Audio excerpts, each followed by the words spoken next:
going on, guys? Happy Monday. Hopefully you all survived the transition into daylight savings time. Still adjusting, but getting there. But what is going on, guys? This is the Club of the Man 1993, and we are here live to talk about our friends on the other side of the world here as we recap what's been going on with NXT UK. This is yesterday, I literally sat down, and while I was editing my graphics for my last big stream for the Best of Wrestling for 2020, I did work on the graphics with that. I caught up with the 6 recent episodes of NXT UK that I had not watched yet, as of course I continue to do these reviews sparingly, talk about the UK. But my biggest thing was I wanted to get caught up with Peacock, which I'm going to activate my account this week for Peacock. With Peacock not going to be able to have everything from the WWE Network transition over, probably not until, I've heard, maybe not till August.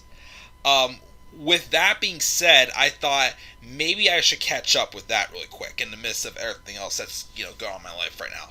So that's what I spent yesterday doing, catching up with NXT UK and reviewing that. That way I'm caught up with this for now. That way, I don't miss anything before the network transfers over to Peacock. But in order to talk about, to recap what happened on these 6 shows, it was good. I feel like it was more decent. We had one title change. We had a big women's title match against one of the best in the world. Some other things happened. A lot of new names were more so introduced in these 6 tapings. It wasn't as explosive or as good as the previous, batch of tapings I watched. It had its ups, its downs. So, it's a decent show, as I say, NXT UK is. Again, it's worth checking out here and there. I don't watch it religiously all the time, but, it's worth to just, pull out and talk about, here and there, which I'm trying to do monthly, depending on my schedule. But, let's talk about these shows fairly quickly here, and we'll go from there.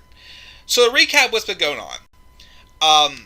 Between the shows from February 4th till March 11th. We did not have any NXT UK title defenses. Walter actually did not appear on any of the shows, which is it's still weird because it looks like they're trying to have Imperium in NXT, but Walter's lagging around back over here. I mean, now that, the ban has been lifted, because Jordan Devlin is going to be on NXT this week, and kind of get things cooking with, this whole thing of who is the real Cruiserweight champion, him or Santos Escobar. So I don't know, what they're doing with Imperium and Walter, but again, Walter was not on any episode of the UK in these set of tapings that I watched. I try to remember the last episode he actually was on, which is odd. But he is, I think, in the next episode, gonna be addressing,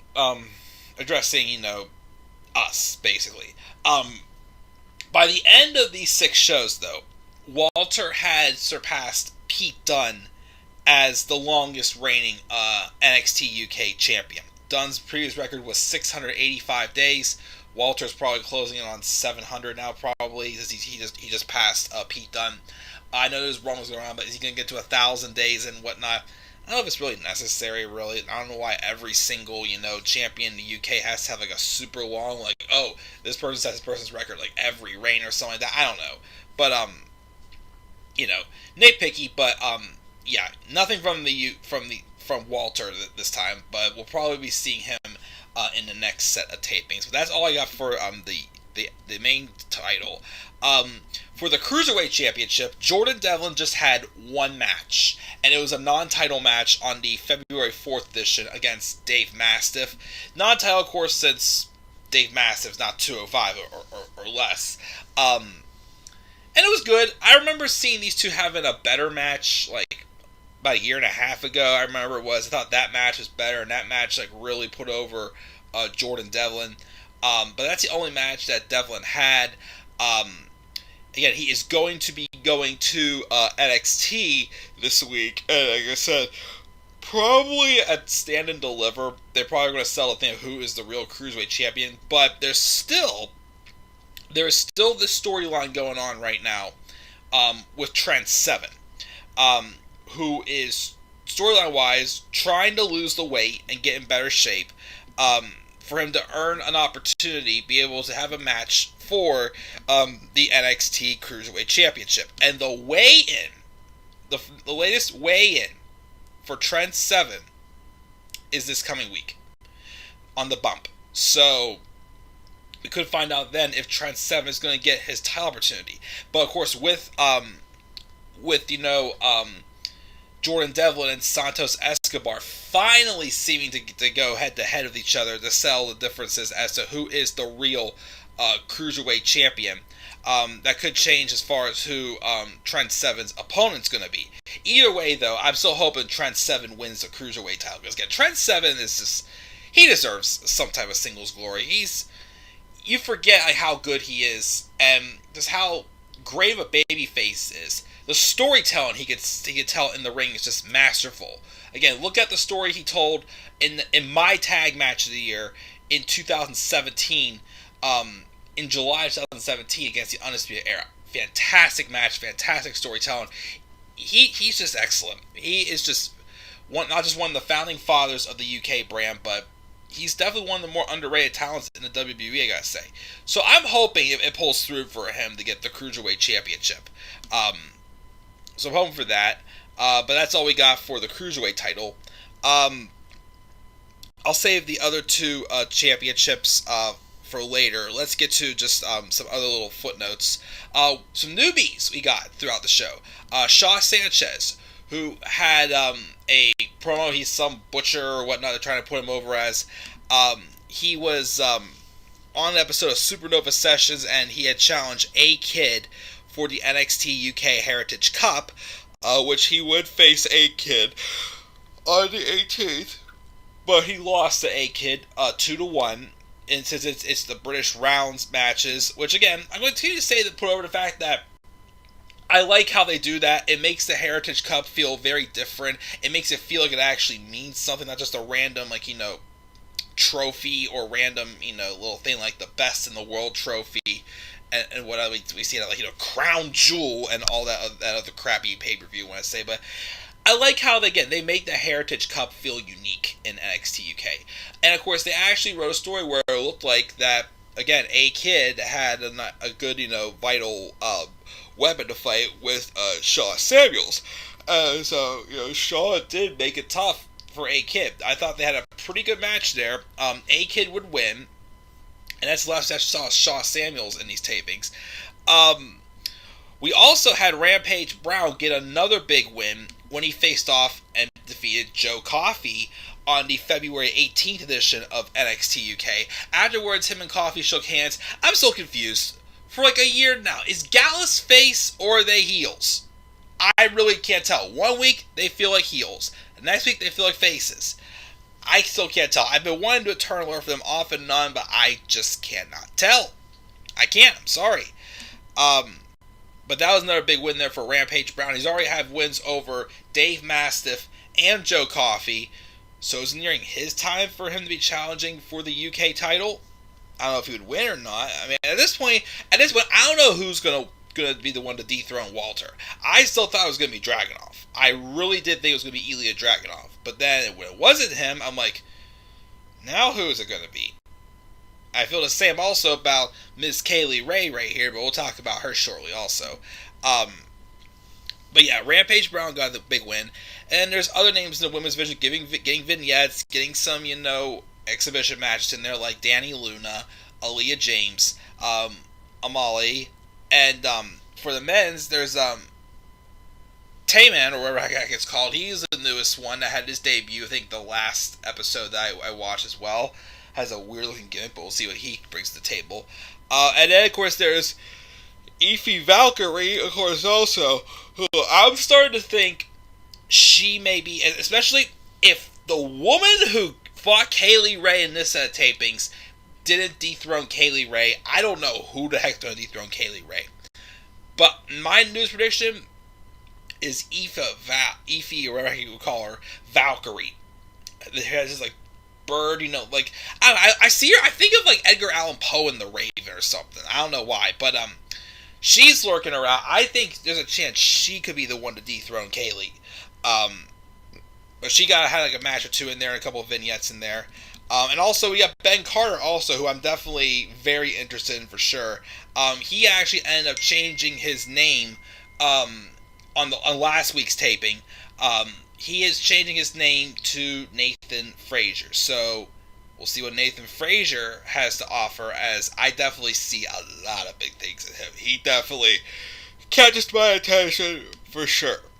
Other things that have happened in these tapings, we continue the story with Ilya Dragunov, who ever since he had lost to Walter, has really teased this, like, developing, like, emotionalness to his character. That really got brought out after his match with Walter, and they're really going all out with it. But of course, they started off with a match he had with Jack Stars, and how he basically just goes nuts when he gets his wins. Are they teasing a heel turn, or what is this? Or he also had a match against Tyson Tebow, in which he won after snapping, but in that match, Sam Gradwell was actually outside the arena taunting Dragunov and just really getting under his skin. So even though Gradwell's been losing, that kind of gave Gradwell a bit of a rub there. But then Dragunov challenged Gradwell to a match. He eventually fought Gradwell on the April 4th. I mean, not the April 4th, the March 4th episode, and the same thing happened. Gradwell pushed him to the limit that he snapped and beat the crap out of Ilya and Dragunov also beat the crap out of Gradwell. He even almost, started attacking a referee, but then he just be able to control himself. But Gradwell's laughing because he felt that he succeeded in getting Dragunov to snap. And Dragunov is going to be speaking on the first episode of the next set of taping, so I'll be interested to see what he has to say as far as his recent, outbursts and, his just emotional side really getting brought out in recent memory with these tapings.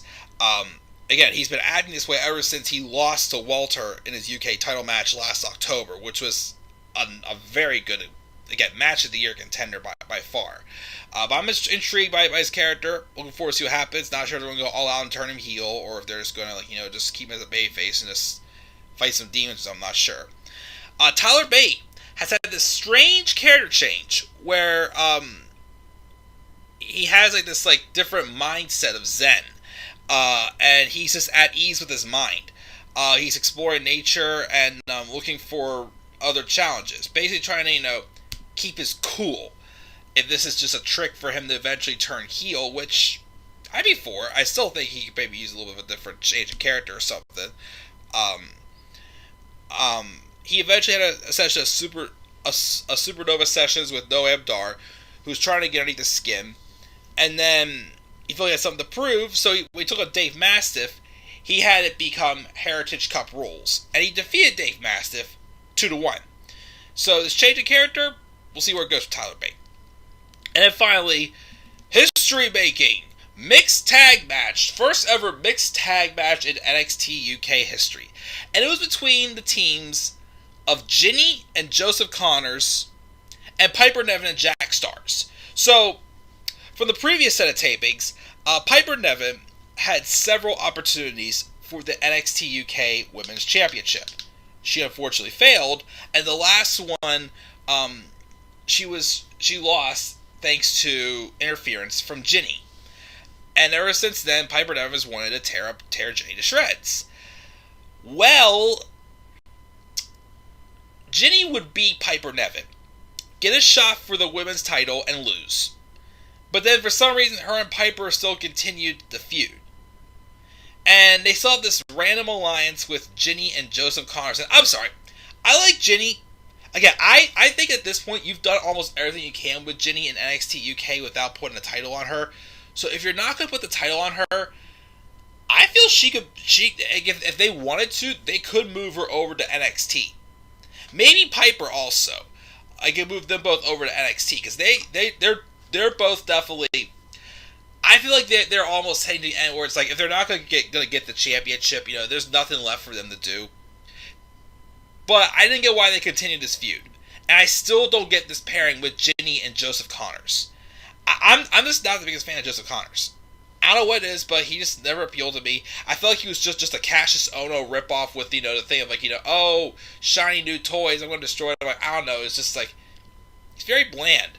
But they had the mixed tag match. Piper Niven wanted to take out Joseph Connors also, but Sid Scala didn't let her do that. So she picked Jack Stars to be her tag partner. And they won the mixed tag match. And I guess ends this feud. But my thing is Piper won, but where do you go next with her? Again, I like Piper, but she already had like 3 or 4 shots for the women's title, and she lost them all. So maybe NXT. I don't know. I feel like both her and Jinny have done all they can in the UK, and maybe time to put them over in NXT. They're both talented. They can bring a lot more depth to that women's division, but we'll see. So we have that victory right there as well. Let's talk about some stuff that happened in the tag team division. Just the tag team division and the rest of the women's division, and then we'll go from there. So we had completed, as far as I know, the feud between the South Wales subculture, Flash Morgan Webster and Mark Andrews, and Eddie Dennis and his crew of the Hunt, Wild Boar and Primate. They had a match on February 11th in a street fight. It was originally supposed to be the Hunt and then Morgan and Webster and Andrews, but instead Webster and Andrews took out, I think it was Wild Boar at the beginning of the show, and it ended up being Primate and Eddie Dennis teaming up in the street fight. And it was a pretty good street fight too, but it was a good way to finally tell a story of them, of Eddie Dennis, hiding behind the back of the Hunt, and then Morgan and Webster and Andrews finally getting their hands on the man who's truly responsible for all this, Eddie Dennis, in a pretty good tag street fight.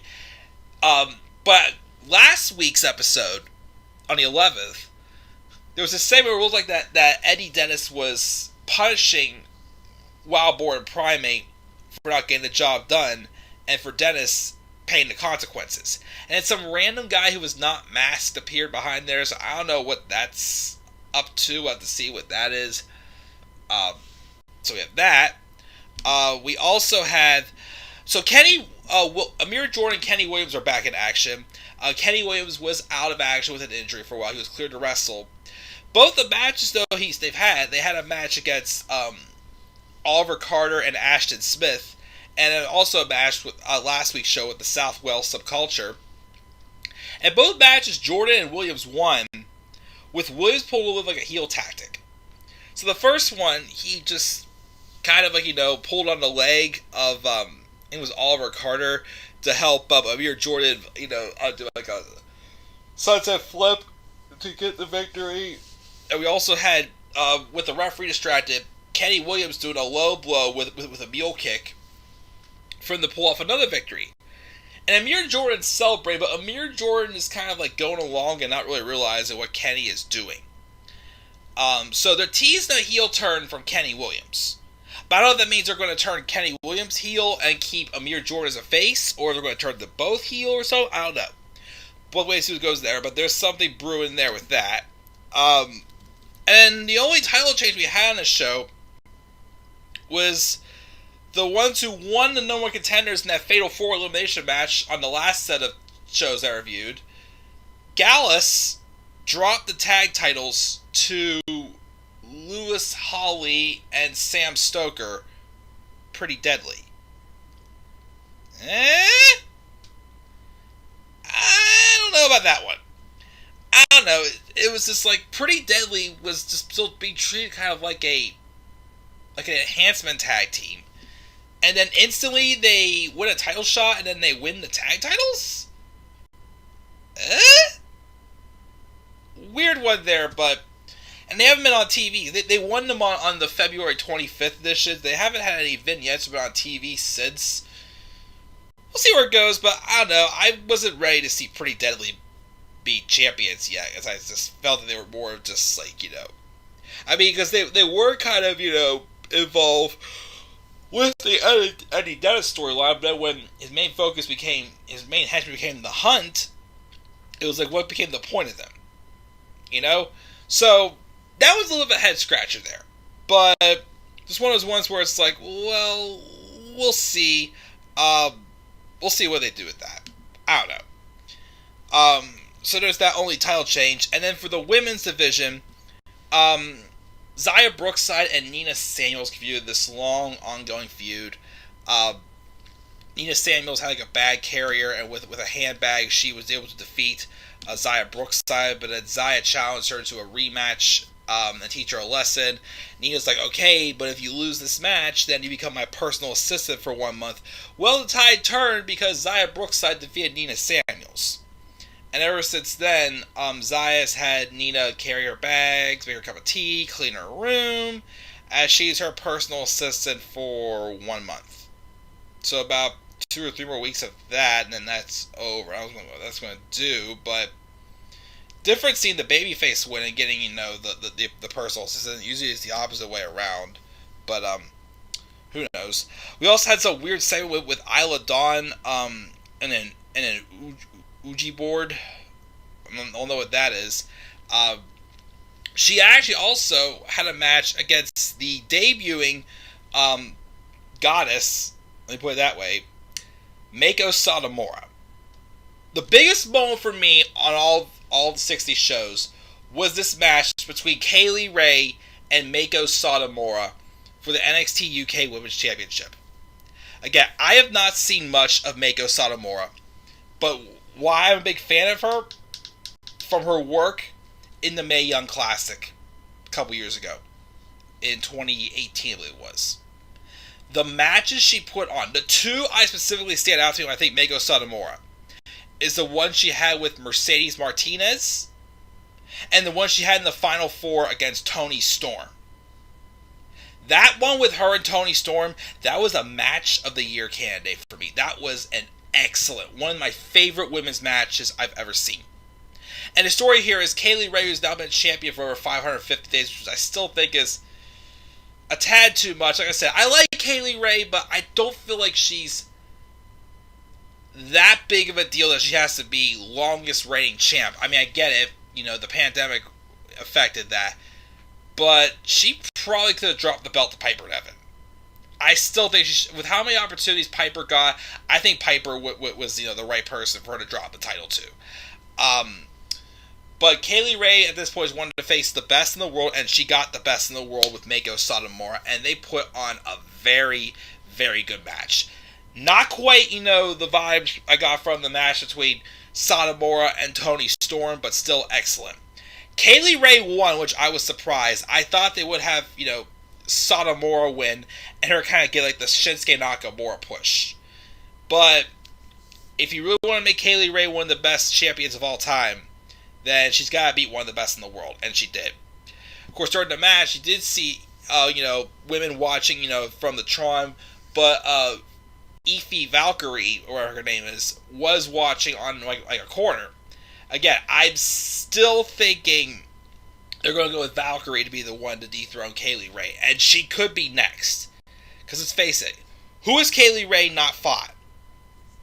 I mean, she's defeated Xia Brookside, she's defeated Jinny, she's defeated Piper Niven, Toni Storm, Meiko Satomura. She's pretty much defeated just about everybody.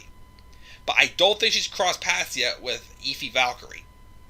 But I'm intrigued to see what happens to that. That's probably going to be teased, I'd say, sometime the next set of tapings. And with that being said, that's it, guys. That's just a recap of what's going on with the UK lately. Again, I don't know when I'm going to do this next. Maybe in another month. Who knows? But like I said, just definitely check out the UK brand here and there. It's fun. It's no AEW. It's no knocking your socks off shows, but it's a fun show to watch with something different. I like the talent involved in it.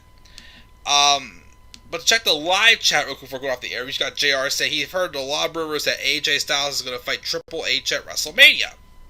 Okay, I'll be okay with that. I predicted AJ Styles and Keith Lee, because who else is Keith Lee going to fight at WrestleMania? Well, unless Keith Lee fights Brock, but doubt it. That's going to do it, guys. Again, my schedule for the rest of this week, for this week at least, Raw review tomorrow. I finally completed my Best of 2020 awards graphics. I'm going to do that tomorrow after my Raw review. Those will all be caught up. And because that's going to be happening, and I've just about retired all my custom baseball players, probably next week or so, Harry Potter Let's Play is going to be returning also. But of course, I'll have my Raw review and that's big stream tomorrow night. AEW and NXT, hopefully both on Wednesday. If I don't do both of them, NXT making up one of them. Friday SmackDown review, and I'll try to do my Fastlane preview predictions also. And then Sunday's my Fastlane review, and I'm going to try to do live reactions during Roman Reigns and Daniel Bryan. I got to get a baseball stream in soon too as well. It's spring training, even though I'm not as into baseball right now because the Pirates suck, but who knows. But just stuff to come, guys. That's going to do it, guys. Again, what are your thoughts on these recent tapings of NXT UK? Make sure you thoughts down in the comments section below. Slap a like on the video and subscribe for more content to come on my channel. And follow me on Twitter at DemandAirBoy93. Until then, guys, I'm checking out. Have a good rest of your day. I will see you guys all later. Peace out, everybody.